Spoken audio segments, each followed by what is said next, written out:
네, 질문 드리겠습니다.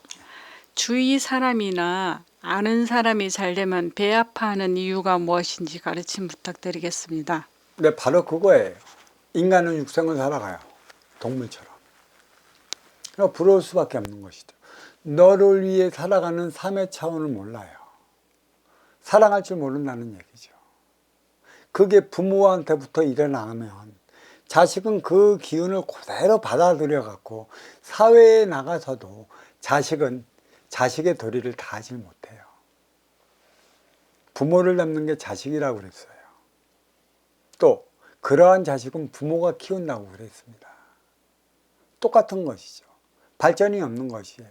그리고 인간 사회가 오늘날 이렇게 머물러 멈춰버린 이유가 왜 인기가 인육을 쓰고 인간을 살아가야 하는지 근본을 몰라요. 우리는 이 유권사를 위한 육생을 사는데 우리는 그 인간이라 해서 인생을 사는 것쯤으로 알고 있어요. 인육은 분리되어 있다는 것이죠. 인은 비물질 차원, 육은 물질 차원. 물질과 비물질이 하나 되어 살아가는 인간을 그리하여 무라일체 차원이라는 것이죠. 그러니까 무라일체 차원은 노자의 도덕경에서 뭐라고 그랬어요? 무의자연이라고 그랬어요. 자연처럼 하는 일 없이 살아라. 이 자연은 뭐예요? 인간을 위한 모든 방편으로 주어졌어요. 인간의 쓰임을 기다리는 게 자연이라는 얘기죠.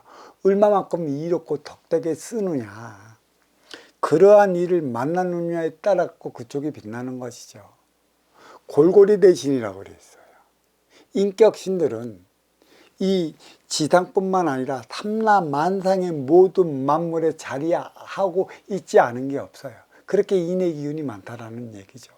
그것이 자기 영역이라.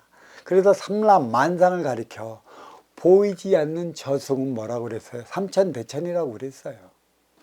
그러니까 집착한 만큼의 육신을 버리면 저승에 돌아가도 내가 생전에 다 하지 못한 걸 해보고자 하는 그 공간을 만들어낸다. 그래서 윤회하지 못하고 순환이 멈추는 걸 참으로 안타깝게 생각하는 것이죠. 이 상대성을 하면 천당과 지옥의 차원도 알게 되는 것이고, 왜 상대성으로 모든 일이 일어나는데 염라대왕과 옥황상제는 죄의 무게를 어디에 근거를 두고 달아놓느냐, 없는 이만 죄지고 있는 이는 죄질 않느냐. 어떤 이들은 그래요. 부자가 천당 가는 건 바늘구멍 들어가는 만큼 어렵다. 낙타가 바늘구멍 들어가는 만큼 어렵듯이 누가 만들어냈는지 얼토당토 안 해요. 물론 부자이기 때문에 무조건 가난한 자를 위해서 살으라는 방침이 있어요. 그런 육상다리 육생시대 때 나오는 그 아니란 가르침이죠. 상대성을 전혀 모르는 차원의 가르침이라는 것이죠. 하지만 인간은 항상 인연을 만나요. 인연의 깊이를 좀 바로 알아주십시오. 가진 자와 가지지 못한 자가 만나서 살아가는 게 인연이라는 얘기예요. 항상 너와 나는 인연이 됐자 그 인연은요, 누군가는 운용의 주체이고 누군가는 활동의 주체예요. 엄연히 분리되어 있어요. 그래서 이 만나면 이로운 자 하기 나름이고 아쉬운 자는 이로운 자를 찾아가게 되어 있어요. 아쉬운 자가 이로운 자를 찾고 이로운 자를 따르는 만큼의 그 이로운 자가 아쉬운 자의 손을 잡고 나가지 못하면 그 계급은 크게 벌어진다는 것이죠. 죄는 누가 집니까? 죄라는 표적은 그 행위는 누가 하느냐는 것이에요. 가지지 못한 자가 가진 자를 찾아갔다가 하나 되어 살아가지 못하고 가지지 못한 만큼의 그 아쉬움을 채우지 못하면 그 아쉬움을 채우지 못한 만큼 표적질을 하게 되어 있어요. 그것은 인간은 지금까지 죄라 명명했고 이 죄를 가지고 차원계에서는 죄의 질량을 다뤘다는 얘기죠. 그러니까 차원계에서부터 그 대신들로부터 무엇이 잘못됐어요? 상대성으로 일어나는 이 근본을 모른다는 얘기죠. 이 염라대왕과 옥황상제도 이 근본을 깨우쳐야 된다는 얘기죠. 그래야만 무엇이 일어나져요? 선순환이 일어나져요. 그래서 삼천대천 세계는 집착의 공간이라 내가 아는 만큼 가지고 올라가 거기에서 그 행위를 다 하는 것이다. 왜?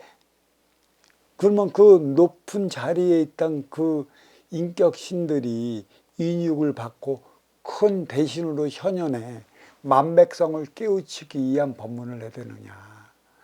인기가 인육을 쓰고 인간으로 살아갈 때 이 법은 그 삼사차원 모두가 다 들을 수가 있어요.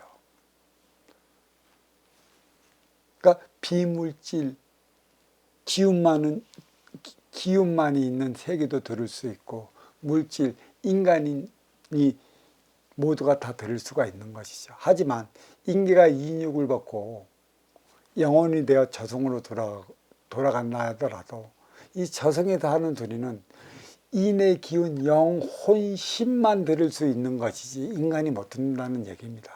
그래서 인간이 만물의 영장으로 자리하고 있는 것이죠. 유권자를 위해 인간이 살아가면 인간은 이기적이 될 수밖에 없어요. 근데 지금까지도 심의 논리에 의해 살아왔기 때문에 육생양 앞에서 욕심을 내는 게 인간입니다. 사촌이 땅 사면 배 아파하는 게 인간인 것이죠. 왜 인간만이 창고를 쥐고 살아갈까? 금고를 옆에 두고 살아갈까? 이 창고와 금고의 의미를 모르기 때문에 욕심 부리는 것이죠. 그래서 인간은 싸우고 충돌에 부딪히는 이유가 바로 여기에 있어요. 그로 인해 어렵고 힘들고 고통스럽게 살아가는 것이죠. 나를 위해 육생을 살아왔다면 너를 위한 인생을 살아가야 하는 것인데 너를 위한 인생을 살아가는 그 법을 누가 가르쳤느냐. 이제는 알아야 할 때가 왔다. 육생의 인간에 머무르면 그렇게 배업하는 일밖에 없어요. 그리고 그리고 근본 원리를 알지 못하는 하층으로 내려가면 내려갈수록 그러한 행태는 더더욱 벌어지는 것이라. 이렇게 말씀드릴 수 있는 것이고, 그리고 하층은 아직은 윤회가 남아있다. 그렇게 알으라는 것이죠. 자, 이 질문 여기에 마치도록 하겠습니다.